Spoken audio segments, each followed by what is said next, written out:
Paz a ustedes, queridas hermanas, las saludo en el nombre de Jesús, su servidora Abigail Vicencio Delgado.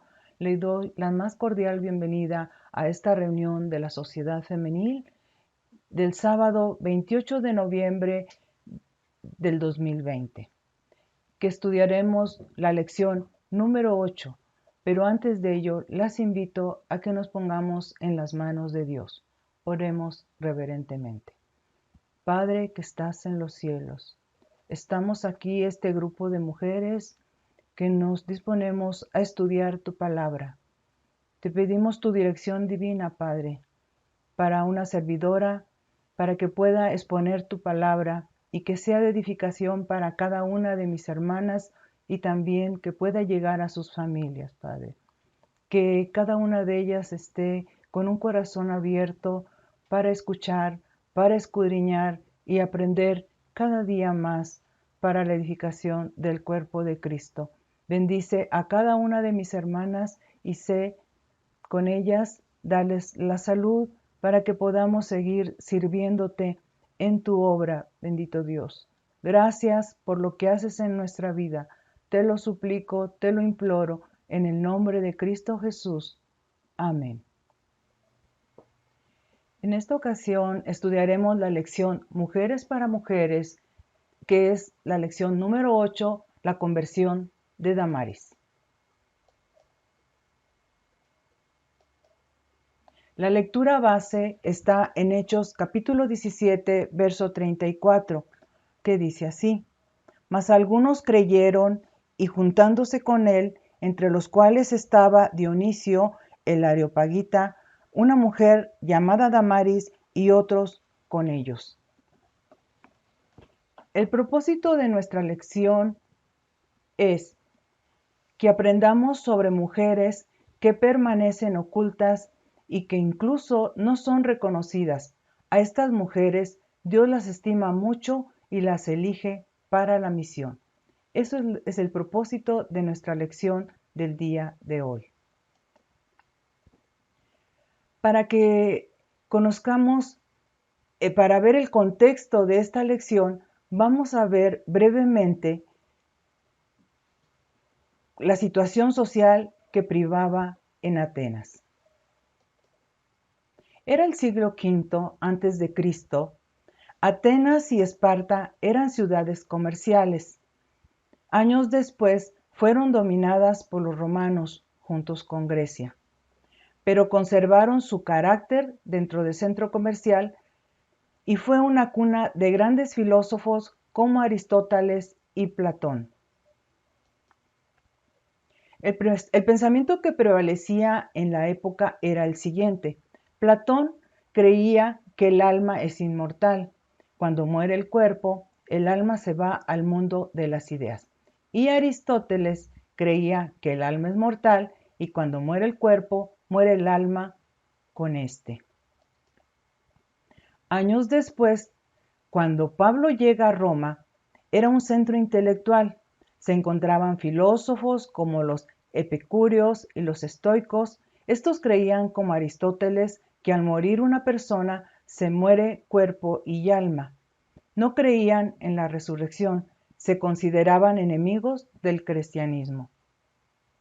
Eran maestros de la universidad, acostumbraban a salir a las plazas a discutir. La palabra discutir la podemos entender como intercambiaban puntos de vista de cada uno de las personas que se reunían en las plazas.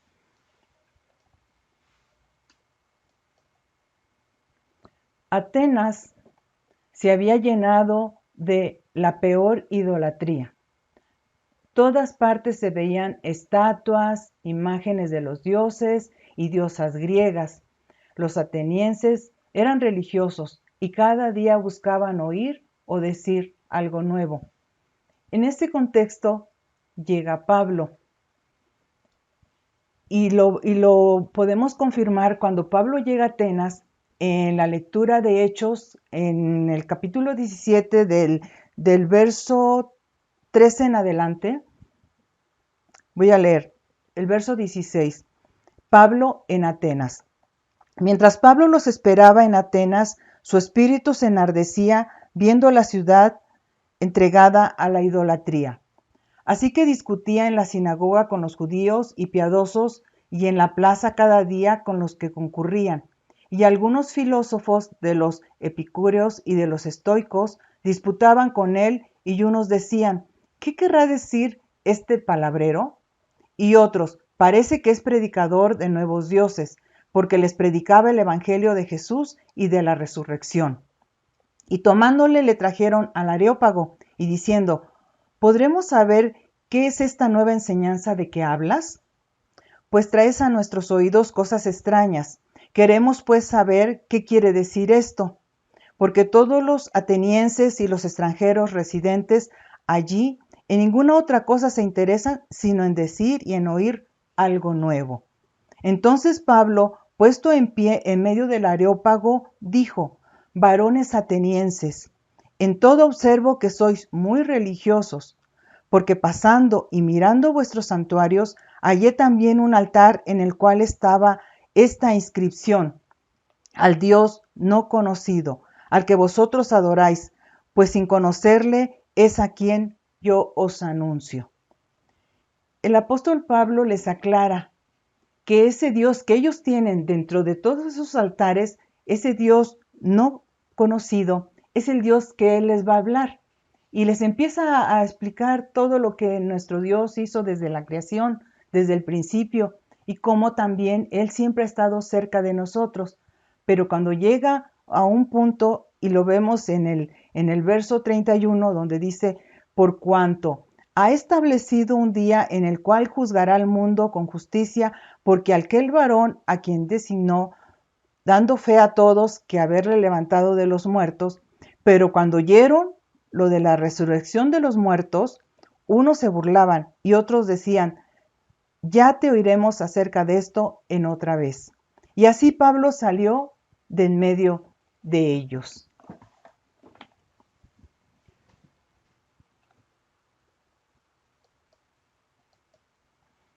Pablo tiene la oportunidad de predicar ante todos esos filósofos, ante todas esas personas que estaban en la plaza.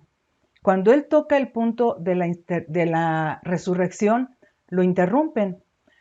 Algunos de ellos se interesaron, pero quizás tenían algunas cosas que hacer y le dijeron, en algún momento platicamos con usted.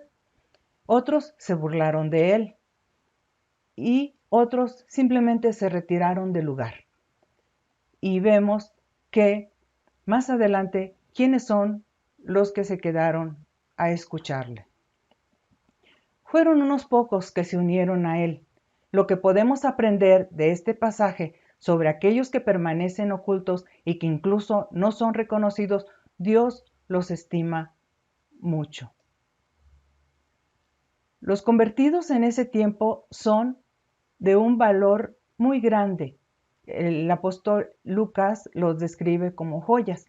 De los pocos que menciona que se convirtieron, se refiere a Dionisio y a la mujer llamada Damaris, del cual es nuestro tema, hablar de la conversión de Damaris. Y fue muy importante el que ellos se convirtieran, a pesar de que ellos tenían sus filosofías, las creencias arraigadas que ellos traían, que ellos habían aprendido desde niños en ese lugar donde vemos toda la cultura que había de los grandes filósofos. Aún así, con todo lo que ellos, tanto Dionisio como ser una persona tan importante en el Areópago y Damaris, ellos aceptaron a Jesús por fe. Y el precio tan grande que los hace, que son de gran valor, es que fueron comprados, que fueron perdonados sus pecados por la sangre de nuestro Señor Jesucristo. Aquellos que se atreven a creer en Cristo mientras la multitud lo rechaza son de gran valor para nuestro Dios. La palabra de Dios nos dice, como dice que muchos son llamados y pocos son los escogidos, y pocos son los que creen y los que se atreven a creer en nuestro Dios. El texto habla de los convertidos, habla de Dionisio, porque ahí nos dice de las personas que se quedaron, las personas que los iban a seguir, pero resalta que estaba Dionisio, una persona muy importante en el Areópago, pero también nombran a Damaris. O sea, de Dionisio sí se dice que es una persona muy importante y en qué lugar estaba, pero de Damaris, las referencias bibliográficas, los diccionarios bíblicos que encontramos, no dicen nada acerca de esa persona. No se habla de Damaris. ¿Qué podemos aprender a partir de la mención de Damaris? El no saber de la vida de persona se disminuye el valor de aquel que cree. No sabemos de la vida de Damaris, pero el Señor tiene su nombre en el libro de los escogidos. Y así pasa con muchas a lo largo de la historia, que no son mencionadas en el trabajo, no se resalta lo que ellos hacen, pero nuestro Dios ya tiene su nombre en el libro de los escogidos. Así como Damaris, tal vez alguna de nosotras no sea talentosa, no tenga fama, no tenga riquezas, o que tu trabajo no sea valorado. Vemos a lo largo de la historia los grandes líderes, los grandes pastores, los grandes ministros que trabajaban y que había una mujer a su lado que los apoyaba y que los seguía, que cuidaba de sus hijos, que trabajaba a la par con las iglesias, con las hermanas, pero ellas no son mencionadas y quizás ni recordadas. Y así el trabajo de tantas mujeres a lo largo de la historia de la Biblia, algunas sí se recuerdan sus nombres, pero otras no. También se habla de las mujeres que anduvieron con Jesús, que andaban cerca de él. Igual se nombran algunas, pero las demás no. Pero aún así, su trabajo sí es valorado por Dios. Sabemos que todo el trabajo que se haga en la iglesia no es en vano. Nuestro Dios dará la recompensa en su tiempo. Pero si eres una mujer creyente, tu nombre está escrito en el libro de la vida, y en ese gran día tu nombre no será olvidado en aquella gran reunión. Cuando nuestro Señor Jesús venga, como dice ahí, que vendrá a juzgar y que Él vea nuestras obras, dice que no seremos olvidados. Él te dirá, como dice su palabra, venid benditos de mi Padre, porque tuve hambre y me diste de comer, porque estuve en la cárcel y me visitaste, porque tuve frío y me cubriste. Todo eso que hicimos, nuestro Dios, nuestro Señor Jesús, nos lo va a recompensar en aquella gran reunión. Pero siéntase satisfecha por cumplir su deber y servir a Dios, aunque nunca oigas hablar de ti, porque cuando menos hablen de ti, cuanto menos seas conocida, más pacífica será tu vida. Pero sí tendrás la gran satisfacción de haber servido al Rey de Reyes y Señor de Señores. Las invito a que tengamos una reflexión. Tomen nota, busquen una libreta. Yo trataré de contestar las siguientes preguntas. Son preguntas personales y usted también las puede contestar. Referente a la actividad, a la reunión, a la actividad que hoy estamos haciendo de la conversión de Damaris. Dice la primera pregunta: ¿qué le motivará a usted para perseverar en su testimonio, aun cuando parezca que nadie se interesa y nadie desea escucharla al compartir el mensaje? ¿Qué nos motiva? El hablar, el seguir hablando, a pesar de ser rechazados, a pesar de que hablamos de la segunda venida de Cristo. Sabemos que nos escuchan, pero nosotros sembramos y la obra es de Dios y Él se encarga de que crezca. Nosotros sembramos y Él se encarga de cosechar. Y quiero decirles que en algún momento yo comparto diariamente un verso, lo publico en Facebook y dentro de los más de 2000 contactos, solamente 2 o 3 lo comentan, lo ven. Eso no importa. porque así como lo hemos escuchado en las diferentes conversiones, no es el que yo quiera evangelizar, pero en algún momento todos esos versos son para mí. Pero al ver cómo lo comentan, a mí me da mucho gusto, porque sé que ha llegado al corazón de algunas personas. Y el que una de ellas haya modificado su conducta es una gran bendición. Por lo tanto, seguiré compartiendo la palabra de Dios. Y eso me motiva a seguirlo haciendo. Y dice la otra pregunta, si se burlan de usted, ¿se desanimará para ya no hablar de Dios? Definitivamente no. Seguir hablando siempre y respetar los puntos de vista de las personas que en algún momento quizás hagan un comentario de burla, respetar, decirles, respeto tu opinión, eso es lo que yo creo y adelante. ¿Qué puede hacer para que el mensaje de Cristo sea comprensible a sus amigos y compañeros de trabajo no cristianos?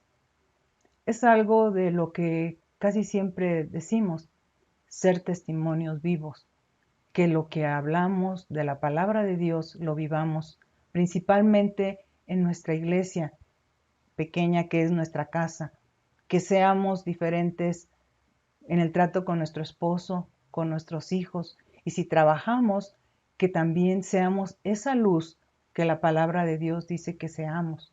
Y entonces, por medio de nuestra forma de ser, va a llegar el mensaje a nuestros amigos y compañeros de trabajo no cristianos.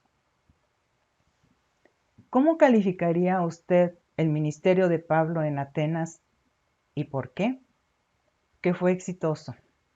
Que fue exitoso porque vemos las personas que lo siguieron acompañando.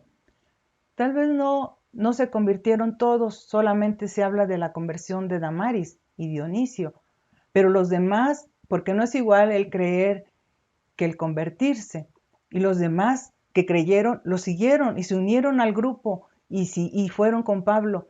Y así entonces es algo exitoso lo que hizo en ese momento, en ese mensaje que dio el apóstol Pablo en el Areópago.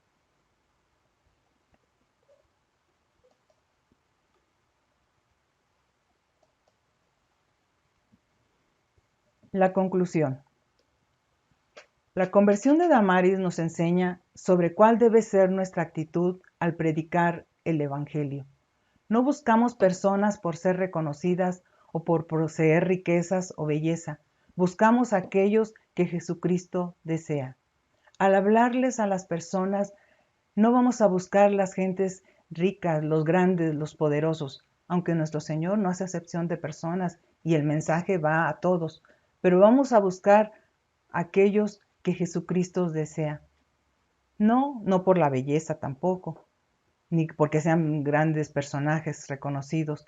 A esos son los que vamos a buscar. Nuestro Señor Jesús nos ha llamado a que vayamos a sembrar la palabra. Y ese es el llamado que tenemos hoy, queridas hermanas. Así como Damaris, que no fue reconocida, no se habla más de ella solamente en ese texto, que nosotras también sigamos sembrando la palabra de nuestro Dios, que seamos evangelistas desde nuestras casas, en este tiempo que estamos viviendo por medio de las redes sociales, por donde usted se encuentre, seguir hablando de la palabra de Dios. Ese es el llamado que hoy es para todas las mujeres de nuestra iglesia, que empecemos por convertir a nuestros esposos que todavía no nos acompañan, a nuestros hijos, porque yo sé, nos llegan oraciones, nos llegan peticiones que quieren que el esposo cambie, que los hijos regresen al hogar. Eso es lo que hoy nosotras vamos a hacer, convertir a nuestra casa, a nuestra Jerusalén, nuestro esposo, nuestros hijos. Y sí, y así seguiremos siendo de bendición. Mis hermanas, esta lección fue primeramente para mí y he aprendido mucho de la conversión de Damaris. Que no esperemos ser renombradas, que no esperemos que por vanagloria, que nos pongan carteles, que nos pongan una placa en la iglesia por el trabajo que realicemos. No, eso no. hagamos nuestro trabajo calladamente y el Señor nos dará la recompensa en su momento. Que Dios las bendiga, que Dios las siga protegiendo y las cuide y les dé salud en estos momentos que estamos viviendo. Las quiero, las amo en Cristo Jesús. Amén.